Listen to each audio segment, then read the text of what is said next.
Hello guys, আসসালামু আলাইকুম। Welcome back to my channel Warda's kitchen. আজকে নিয়ে এসেছি সবার প্রিয় চিকেন বিরিয়ানির রেসিপি। তো চলুন দেখে নেওয়া যাক আজকের এই সহজ রেসিপিটা।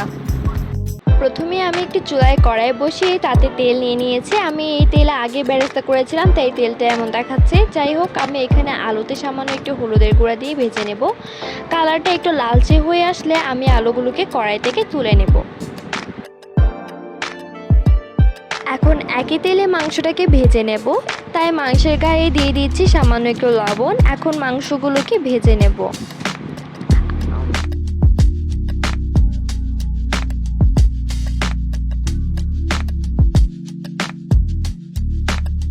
আবারও ওই তেলেই একটু সামান্য তেল দিয়ে দিয়েছি। এখন অ্যাড করছি পেঁয়াজ কুচি। পেঁয়াজটা আমি একটু ব্রাউন করে ভেজে নেব।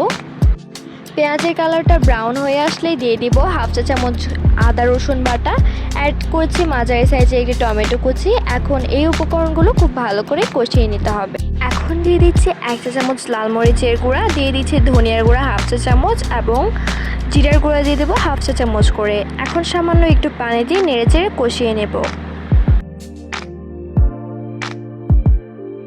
এখন আস্ত কাঁচামরিচ দেবো 4টি। এখন অ্যাড করব টক দই 2 টেবিল চামচ। দইটা আমি পানি ঝরিয়ে একটু ফেটিয়ে নিয়েছি, তারপরে কিন্তু এখানে দিয়ে দিয়েছি। এখন দিয়ে দিচ্ছি বিরিয়ানি মশলা। আপনারা যে কোনো ব্র্যান্ডের বিরিয়ানি মশলাটা অ্যাড করতে পারেন। এবার এর মধ্যে আমি ভেজে রাখা মাংসগুলোকে দিয়ে দেব এবং খুব ভালো করে মিশিয়ে নিয়ে এতে দিয়ে দেবো স্বাদ মতো লবণ।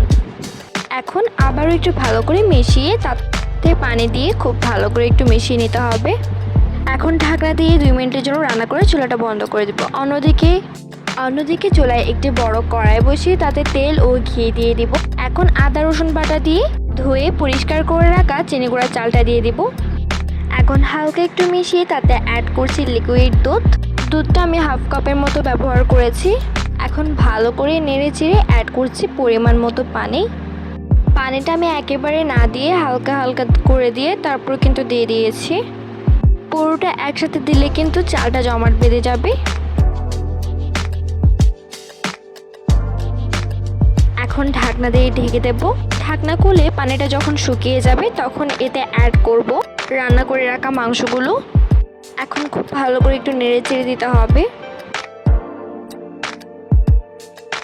এখন মিশিয়ে হালকা একটু দিয়ে দেবো ফুড কালার। আমি এখানে লাল কালারটা ব্যবহার করেছি, আপনারা চাইলে এটা স্কিপও করতে পারেন, তবে দিলে কালারটা একটু সুন্দর আসে আর কি। দিয়ে দিব বাকি অর্ধেক ওই বিরিয়ানি মশলাটা। দিয়ে দিচ্ছি আস্ত কাঁচামরিচ। দেন অ্যাড করছি ভেজে রাখা আলুগুলো এবং পেঁয়াজ বেরেস্তা। এখন এগুলোকে খুব ভালো করে মিশিয়ে নিচ্ছি। এখন হালকা একটু ঘি দিয়ে দিয়েছি। এখন ঢাকনা দিয়ে দেবো 2 মিনিটের জন্য। এবার গরম গরম মন মতো পরিবেশন করব চিকেন বিরিয়ানি।